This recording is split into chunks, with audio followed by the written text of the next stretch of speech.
Alright guys, so here we are inside your Skilexa dashboard.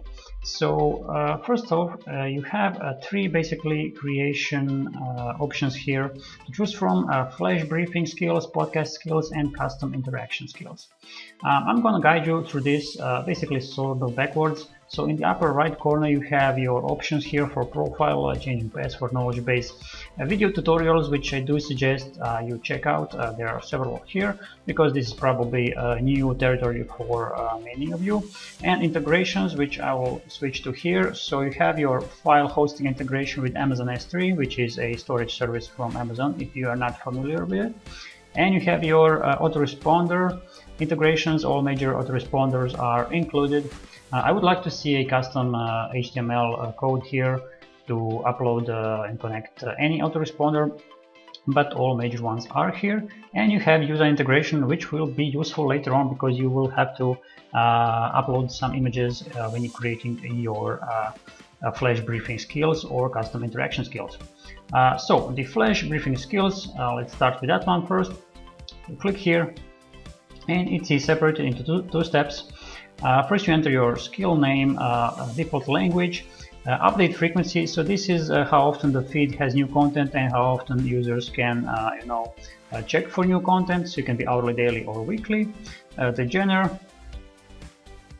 So this is sort of like a category. So usually I guess it will be a business for us.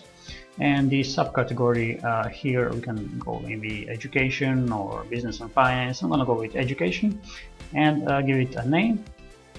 So I've chosen to go with email marketing tips after the daily frequency. And here at the bottom we have keywords, which is basically like an SEO for Alexa. So this is anything that people might type in regarding your subject. So if it is email marketing tips, they might type in email marketing, captivating headlines, copywriting. If it's social media tips, basically you can enter any social media platform here, Facebook, Instagram, and so on, anything that people might type in to find your content. Then you have a skill image and the feed image over here. Make sure they are appropriately sized up. And then a little option here: do you want Alexa to say from your skill name or in your skill email? So in my case this will be from email marketing skills, and then the flash briefing would start. Is the skill name directed specifically for children under age of 13? No. Does this skill contain advertising? I suggest you put yes here if you have any ambition to put any advertising in the future. Then you have your privacy policy URL and terms URL. I just put Google in here for the sake of the review. One sentence description. So of course this is self-explanatory. Then a more detailed description. This is a custom error message. This is in case Alexa fails to render your content, then they will receive this message. Then you save a skill, after which you will be redirected to enter your first feed. So it will ask for title, the content. The content type allows you to enter the text or audio. You can enter your text here with more URL and schedule settings. So you can turn this option on. It will help you schedule your content into a specific time zone. And of course this brings up the... When you're all finished, you will get sort of this little block here that says in development, and you have to upload it to Amazon and basically wait for approval. If you want to, you can of course edit it and add a new feed. So I have a feed named, what is the name? It's just captivating headlines, content type text, and you can import the feed or add a new feed at any time.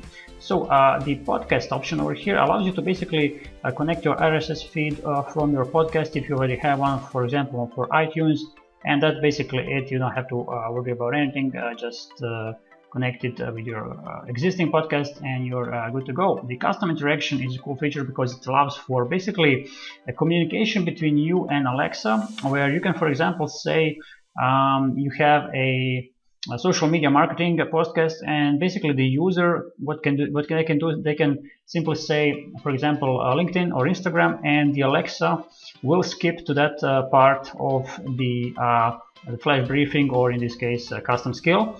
So if you're talking about let's say daily tips for social media marketing, they can simply say Pinterest, and it will skip to that basically trigger keyword. So this will be your invocation name. So invocation name does not need to be anything unique across Alexa. So many people would use social media, of course, for example, as a name.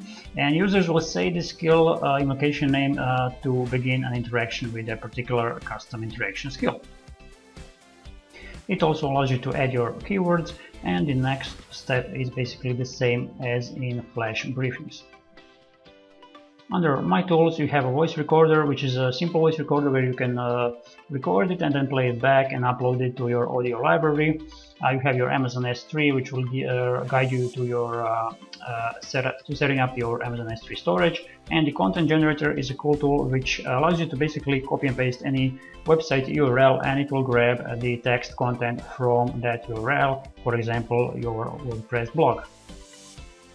So this is a brand new, I mean not new, but it is now accessible much easier than before, a brand new traffic income line. And the software allows you to easily create content for Alexa platform and upload it without any coding skills or anything too techy at all.